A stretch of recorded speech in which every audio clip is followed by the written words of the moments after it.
and CJ Rosario are on the collision course as the National University Lady Bulldogs meet the Lady Chiefs of the Arellano University.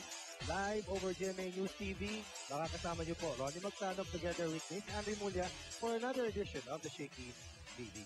That's right. At syempre, itong game na to, naabangan to ng maraming Oo tao. naman. Coach, mamaya pag-uusapan natin kung bakit sa team standings. Pero today will surely be exciting. Dalawa ang panalo ng National University, isa naman ang talo ng Arellano U. At ito yung binabanggit kanina ni Ann na aming pag-uusapan.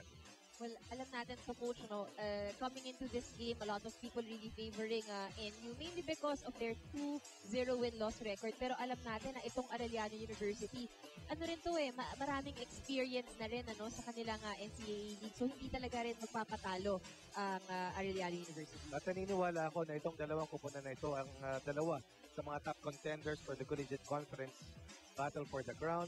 But of course, if you want to focus on Arellano, hindi natin pwedeng kalimutan yung maliit, mapayat, pero linte kung makahataw na hitter na si Dana Henson. That's right. Very deceiving kung palagi nating sinasabi, very slim frame, but in the end, itong si Henson really delivers the points para dito sa kupunan ng Arellano University. And what's great is that in their last game, talagang nag-step up ang laro nitong si Dana. A double-digit production for Dana Henson, equivalent to 10 points, but in a losing cause. But when you focus your attention on the flip side, dito naman sa National U, kung sa kabila, small but terrible, dito naman sa National U, sino pa ba at wala nang iba? Alam na natin na dyan yung Santiago Sisters, yung height advantage nandiyan. Pero yung gusto nating pag-usapan ngayon, yung isa sa mga nag-solve din, Coach, ng kanilang, siguro ito yung missing piece ng puzzle dito sa team na to. Itong si Diolana, very young setter who seemed to have found her rhythm at talagang kahit na 15 years old lang, he's able to drive the plays para sa Lady Bulldogs. Nung 15 years old ako, nagpapatintero pa ako, nagtutumbang preso pa ako sa labas po. Pero dito po sa loob ng Phil Oil Flying V Arena, ang mainit na bakbakan ng Arellano at ang National U mangyayari na po sa ilang saglit.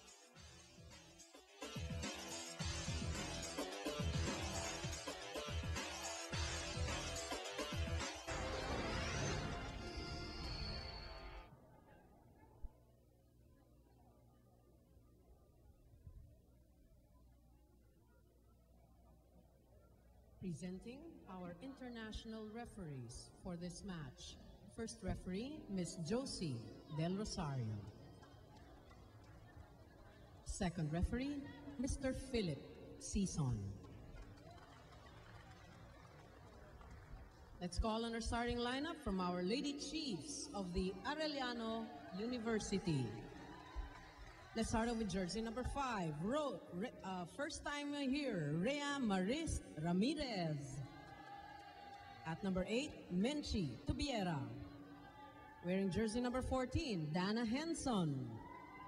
At number 16, Shirley Salamagos. Wearing jersey number 18, Jovelyn Prado. And their team captain with jersey number 17, Christine Joy Rosario. Libero, number 9, Jan Eunice Galang.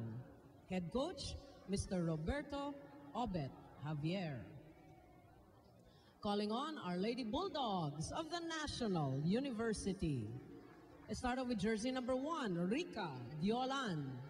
Number 3, Elijah Daphne Santiago. Wearing jersey number 9, Aiko Sweet Urdas.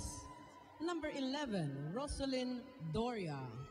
Number 18, Jasmine Nabor. And their team captain, jersey number 14, Jarrell Singh. Libero, number 5, Fatima Bea General. And sitting in as head coach, Mr. Edjet Mabayad. This is match number 13 of the preliminaries. Good luck to both teams.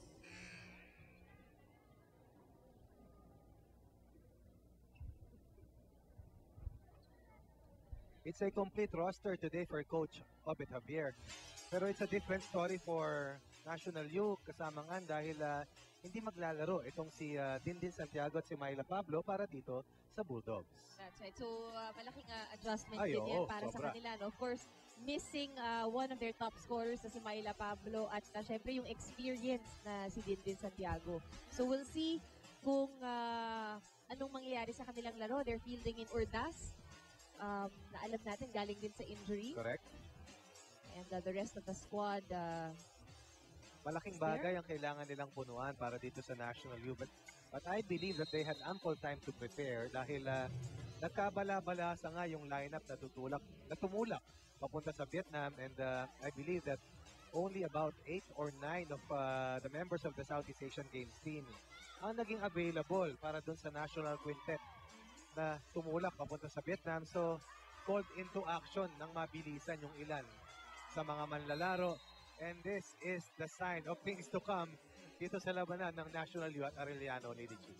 itong labanan na to, what we can expect is mag-uunahan itong parehong koponan. Ano? Of course, Arellano University will take advantage of the fact na hindi kumpleto ang lineup nitong NU. Well, for the National University Bulldogs, all they want is to protect an immaculate slate. Dana Henson looking for a drop. Jaja coming off a 23-point performance. Tinikluban pa, pumuntos ng isa.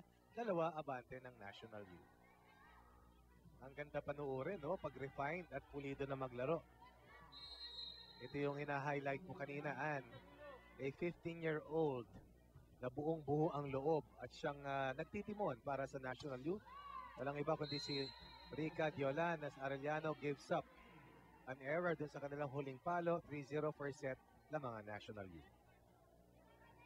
And coach, yung isang maganda na nakikita natin sa ginagalaw ni Diolan, of course, apart from the skills, ano, she exudes confidence eh. Yes. Normally, if you're young, kasama mo yung mga idol mo, yung mga players na seniors na, medyo mahihiya ka. But for her, you see her really directing at talagang nag-call siya ng plays para sa MU.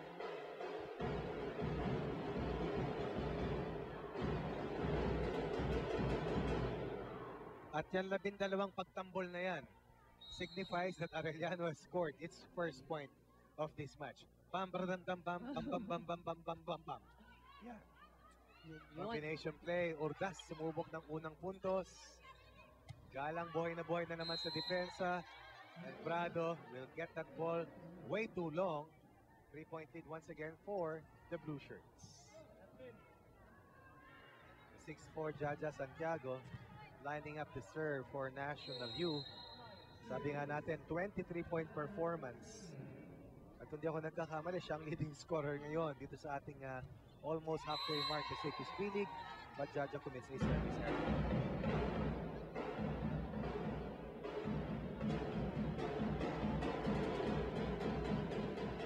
At yan 14 na tambol na yan. Ang senyales ng pangalawang puntos ng Arellano. Binibilang ko, sanay ako Parang dyan ritual. Pag sinabayan mo kasi yan, paus.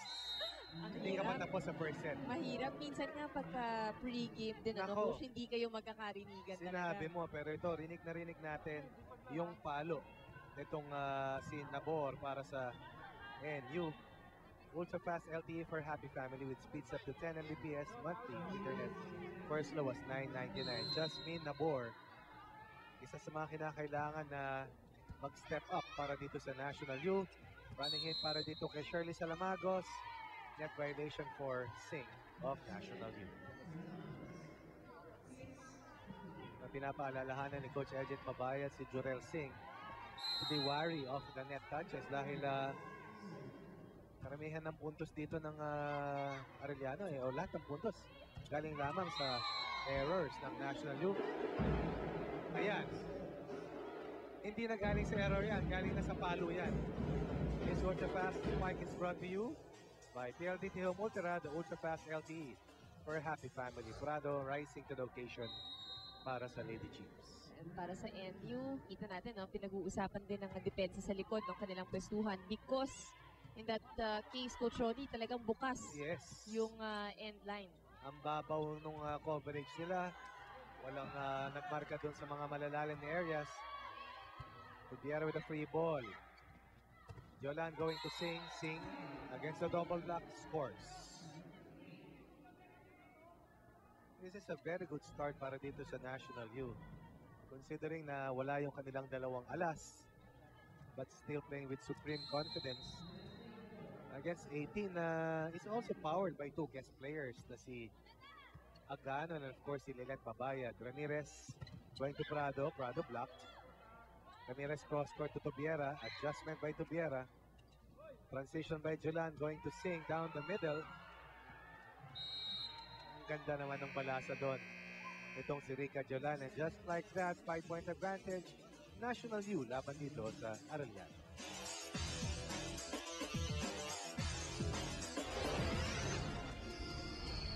The third man of our panel is Miss Mia Kalim. Maraming salamat, Coach Ronnie. Alam nyo kanina, nakausap ko nga itong head coach ng Arellano University na si Coach Robert Javier. At sabi niya kanina, nasayangan talaga siya dun sa game nila against FEU. Kasi prepared na prepared sila. Pero pagdating sa court, parang nawala daw sila sa element nila dahil nakita nila nandun si Gonzaga at na-intimidate daw talaga ang kanyang mga girls. Pero sabi niya, napaka-importante nga daw nung pag-usap nila before this game because they're going up against another Goliath. At sabi nga ni Coach, kailangan isipin nyo, paano ba nanalo si David against Goliath? Hindi lang lahat power, pero kailangan din merong konting diskarte. Balik sa inyo. Naku, na kryptonite pala sila ni Job Gonzaga, pero ayon nga kay Miyaka, may mga Goliath dito sa koponan ng National U, pero nabawasan ng isa. Pero manatira pa rin. Napagkalaki-laki, pagkahusay-husay na si Jaja Santiago. Pero alam mo, Coach Ronnie, isa sa magandang ginagawa ni Coach Roberto Javier, no, para sa Arellano University is really utilizing more of his lineup na mula talaga sa school. So, kung experience, gelling sa loob ang pag-uusapan, yan ang talagang yun ang makukuha mo. At ang maganda dyan, may mahuhugot kang very experienced players tulad ni Aganon at Mabayad kung kailangan. If it's Fan Family and Pizza, it's got to be Shakey's. Yung binabanggit niyan kanina, several coaches will opt to play yung mga guest players sila early para makatrangko ka ng maaga. Pero ngayon, sabi nga ni Ane, ang ginagamit mo na ni Coach Obet, yung regular rotation niya ay preparation for the opening of the NCAA. Pero makakasigurado tayo dito na pag ganito pa rin ang tema maya-maya, babalasan na rin ito si Coach Obet Javier. Down the line, para dito kay Tubiera. 6 points in the first set para dito sa Arellano. Normally, itong si Tubiera, todo hataw talaga yan eh. Pero marunong na rin tumimpla talaga. National U. Santiago, let's see if that goes in. That one is out. Parang na-over-anticipate ni Jaja na si CJ Rosario ay mamarkahan siya, but CJ was nowhere near itong si Jaja Santiago, kaya nung nilihis niya kaysa binaon niya, hindi na pumasok. Tubiera, second time on serve. That's it, going nowhere. Hustle play coming from Prado. Dunulak para kay CJ Rosario. Yolan to Urdas. Urdas na yun. Approach is a bit awkward, ano, para dito kay Urdas. Yung sentin kasi malayo sa net. At makikita mo rito si Aiko nag-iingat, no? Dahil sabi nga natin, galing sa isang ACL injury at meron ding report. Axel is the official outfit of the Shakey's meeting na nasaktan din itong si Aiko Ordas bago magsimula. Pero ayon sa ating mga nakausap kanina, nangako si Aiko Ordas na she'll be a different player today. Much more prepared and psychologically more ready. As we take a look at this rewind of that last action, 36, that nice attack point from Aiko Ordas. Minsan naman, Coach, no, it just really takes time. Iba kasi yung training, iba yung actual game eh. And we've seen how Ordas can play. So hopefully, she really gets over yung mental aspect of recovery. Kaya nga natanghal yan na Rookie of the Year sa UAAP. Very promising at highly efficient. Coach Obet Javier unhappy sa kanilang floor defense. Talking right now to CJ Rosario. Yung palo mo, kakalabitin mo lang yung palo mo, tapos sila hatawin nila na maayos yung bola. Pangalawa, yung center blocker eh. Ano na nga tayo rito, mismatch na nga tayo rito, bibitawan mo pa yung blocking. Ano pa hindi naman pinagpeldo, nilalagay ang bola. Ano gusto nyo mangyari, lahat ng bola, i-direct nyo lang, hindi na kayo mahihirapan. Walang ganung laro eh. Naghihirapan yung panalo yung ganyan.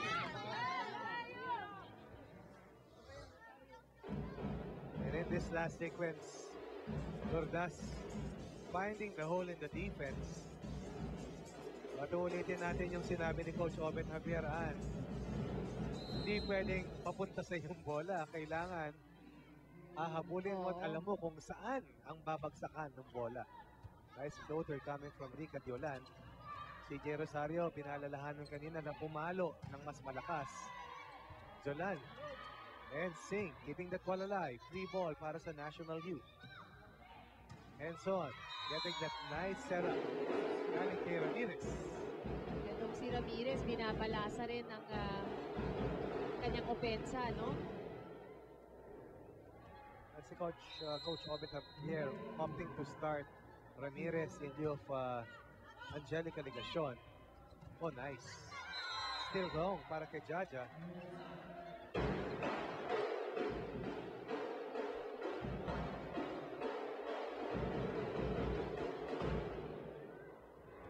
And off camera, you can see that Jaja Santiago continues to communicate with Rica Diolan.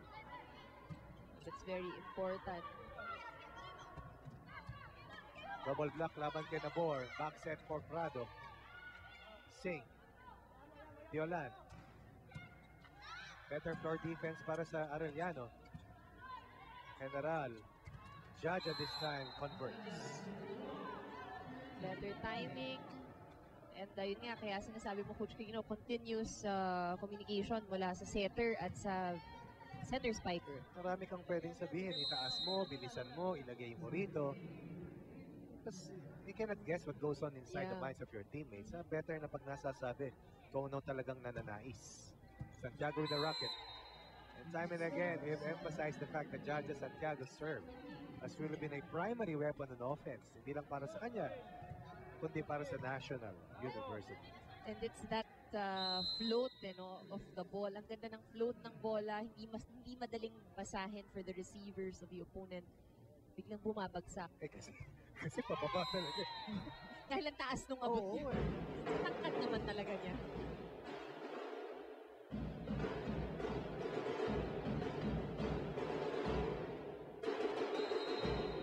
Yang plus 4 na tambol na yan. Ang nagpapamalas na 3 na lang ang kailangan na bulin ng Arellano. That will be a violation laban kay Rica Diolan.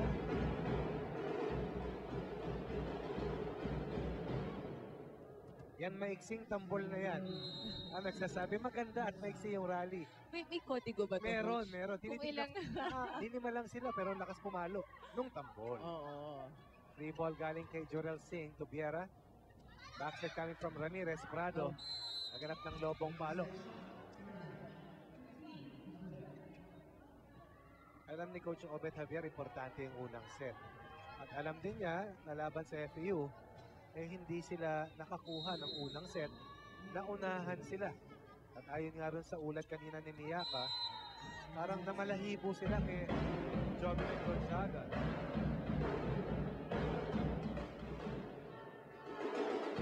This time around, itong Arellano University really working hard. Kita natin, Coach, kanina medyo malaki yung kalamangan, pero tinatrabaho talaga nilang itikit ang kanilang score.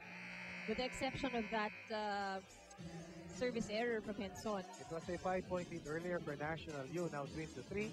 Pero lamang pa rin sila patungo dito sa ating second technical timeout.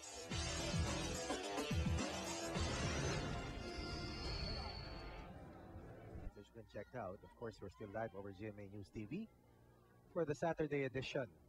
Ang inyong pang weekend partner sa GMA News TV, ang Shakey's B-League.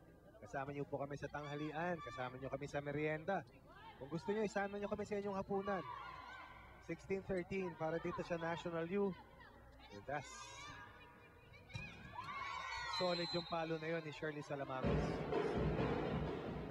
And she was able to get that point off the block. Pero ngayon, ang kailangan tingnan, Coach, ng Arellano University ay kung paano sila pupunto sa atake. Because NU already scored 8 attack points. Ang Arellano University only 4. Most of their points they've gotten from the errors of NU.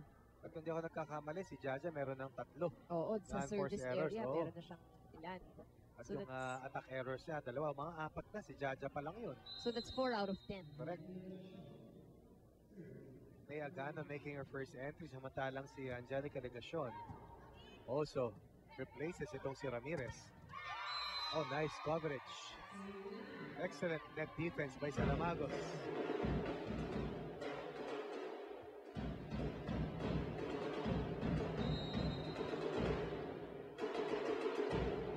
Mikasa is the official ball of the Shakey's B-League. At ito na pinakamalapit na narating ng Arellano after being down 8-3 sa first technical timeout. Negacion going to Aganon. Almost, but not quite. Still cold off the bench itong si Aganon. Hirap din yan, no? Magsanay ka na starter, tapos off the bench ang gamit. Pero para sa mga players, kung anong gamit ni coach, okay lang. Tama. At of course, she's very experienced din naman, ano? Kung kukumpara mo dun sa the rest of the team. So dapat yung adjustment yan mabilis. Kaya Aganon rebounding, trying to help out the cause of Arellano. Instead, magkakaroon ng 3 puntos sa kalamangan ng National U. This Ultra Fast Spike is brought to you by PLDT Home Ultra, the Ultra Fast LTE for a happy family. Myla Pablo not seeing action today para dito sa National U, pero meron pa po tayong isang Pablo na naglalaro para sa National U. Ay walang iba, kundi si Marites Pablo. Tubiera covering down the line. Negacion back set. Tubiera. All business today. Aha. Very explosive. Kita mo si Tubiera, hindi siya coach full approach pero mataas siyang tumalon. Actually, minsan half swing lang siya, but backs on that really high jump. Tigas talaga maglaro yan. Sabi ko anong nakarang coverage natin, isa sa leading scorers yan sa buong NCAA. In the last 2 years, hindi lang na last year. Sing getting more of her vertical scoring and pushing the Bulldogs to a 3-point advantage. Makikita mo yung lalim ng National U, no? Kanina, inakala ko parang napilay sila, pero somehow ang game plan ni Coach Mabayad able to cover the loose ends, so to speak. But it's that area, Coach. Oo, butas talaga ng depensa ng Lady Bulldogs. Kasi si Myla Pablo, husay din dumepensa. And I believe that in their last outing, of course against Batangas, talagang angat-angat naman na national. Pero nakita ko yung sinipagan talaga ni Myla Pablo sa floor defense. Off-speed galing kay Urdas. Negacion checking herself. Santiago, Yolan, Urdas, Bumelo. Going cross court. Ganda naman ng pitik na yun ni Dana Henson. Yolan to Jaja. Perfect timing for Jaja. Jaja making sure na walang makaka-cover ng kanyang atake. Kung titignan mo, talagang walang makakamarke. Nilagay ni Yolan dito sa side ni Dana Henson. At paano naman matatakpan ni Dana Henson si Jaja? Ooh! Naklik at Yolan commits another service error. There's something about itong service no, ng MU ngayon. They've been committing a lot of errors in this area. Kaya lalong ginaganahan yung tambol power ng Arellano dito sa ating itaas. If it's Fun Family and Pizza, it's got to be Shakey's. Oops. So that's not, hindi makakalusot. Crossing, violation na itinawag kay Nabor. Batang-bata rin si Nabor, ano? Oo. Makikita mo agad Sa build pa lang. sa build. Oo, nung ganyan ako kapayat, ang galing ko sa larong taguan eh. Hindi ako makita ang nipis ko eh. Kahit sa poste. Oo. Dati kasi may mga puno ka ng saging sa dang eh, wala na eh. Puro condominium eh. Pero coach, ito yung mga maganda rin subaybayan yung progress. Yes, ano, yung yes. see, ito, yan ang build niya ngayon. Ito yung kaya niyang gawin. Yes. But over the years, I mean, we've seen a lot of players really Totoo yan. improve over Totoo time. yan. Si Of course. Dana na lang talaga coach yung ganun pa rin talaga. Pero pag sumama kumain sa akin yan, tatabayan. Dadali natin sa Eat All You Can yan, mga 3 araw sunod-sunod. Oo. Pero power is something that she has developed. Oh, yes. That I'd have to I say. believe that is innate para dito kay Dana Henson. Dana Henson overpowering the defense of Jaja Santiago at merong remate dito sa dulo itong Arellano at isa na lang ang kanilang tangkang bureheng kalamangan ng National U.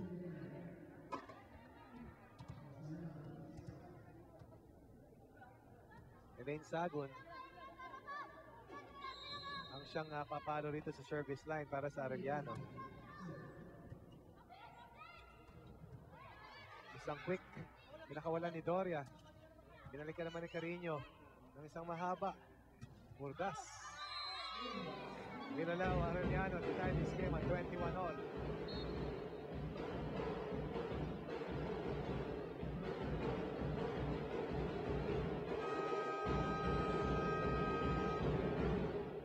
At si Coach Ejet Mabay naman ang tatawag ng timeout. I believe mga 10 unforced errors na para dito sa National U here in the first set.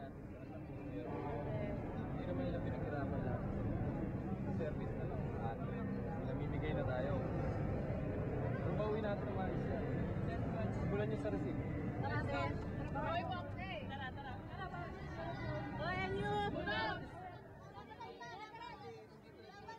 Calm, composed, Coach Ejet Mabaya just reminding his players na sobrang dali ng mga puntos ng Arellano dahil puro regalo ang binibigay nila. Well, let's see. They probably needed that wake-up call. Ano yung konting paalala mula kay Coach Ejet. Your defense has to be better for the Bulldogs. Yolan going to the back, Singh. Attacking itong si Aganon. Nabigla si Aganon doon sa haba ng palo ni Jorel Oo. Singh. Pero yun, hiningi talaga ni Singh. Ano? Nakita natin kanina, it was off camera, pero kinausap niya talaga yung setter asking for that set. We had about 6 days para dito sa ating dalawang teams to prepare for this collision course. Maliwanag, sumayad si Doria sa net.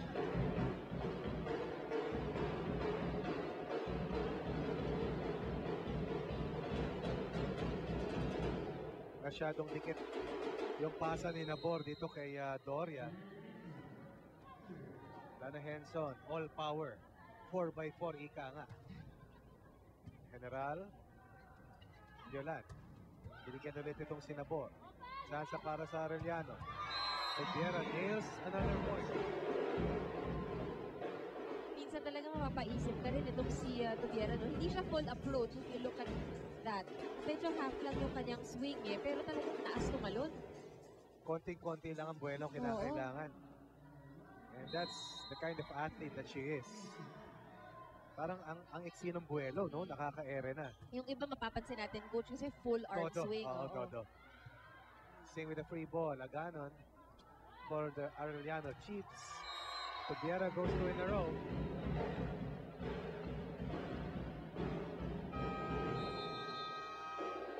Another timeout for Coach Mabayan. Right now, they're 2 set points behind laban dito sa Arellano. Okay, wala pa yan, oh. Wala lang yung dalawa. Pagka nakuha natin ito. Tara, tara. Isang magandang atake. Masyado ka lang. Bisip lang. Commander, sige lang. Tara pa. Open nyo ha, huwag yung zone 6. Ano nyo yung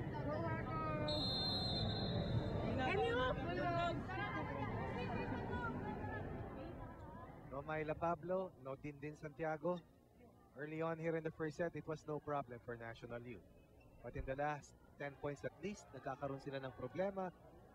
At itong tambol ng Arellano ay palakas ng palakas dahil ang kanilang kampanya ay maganda ng paganda. 2 set points for Dana Henson and the rest of Arellano. Well, Arellano really showed composure throughout this first set dahil tulad nga ng nabanggit mo, coach, kahit na down sila kanina, they really managed na makakuha ng puntos. Hindi na-rattle itong Lady Chiefs. And I believe that Legacion's entry had a lot to do about this success run by Arellano. So far, maganda ang kanyang pagtitimon. Pero isang error nangyari para kay Tubiera. Sabi ni Tubiera kay Jelica Legacion, itaas mo. Medyo mababa yung bigay. And itong si Coach Ejet also opting for his more senior setter in Perez. Ivy Perez. Andito si Perez. So, ganito mangyayari ah. Pilitin natin tama yung receive. Andiyan, andito ka. Apo. Sino dito? Dana. Shirley. Si Jasmine. Ikot mo. Iikot mo. Okay. Ha? Likod. O, sa likod. Kay Melson ka wala. Si Menchi sa 3. Menchi, ang atake mo. Menchi, hindi mo kailangan malakas. Kailangan mo patay lang na bola. Looking for a game-clinching point Maliwanag. Yung kinrokis doon ni Coach Obet Javier. Well, let's see, ano? Of course, it all starts with a good first ball. Naniniwala ka ba na mas nakakakaba na nanonood kaysa naglalaro? Oo. Diba, no? Pero yan, masakit para sa National U. In the driver's seat, almost all set long, but in the end, they give up another service error at yung first set ay nakuha ng Arellano. As you take a look at the shake is play. Sobiera scoring 2 important points in the end, and then a service error dooms the chances of National Youth to be able to fight back and stay alive as Arellano wins the first set 25-23.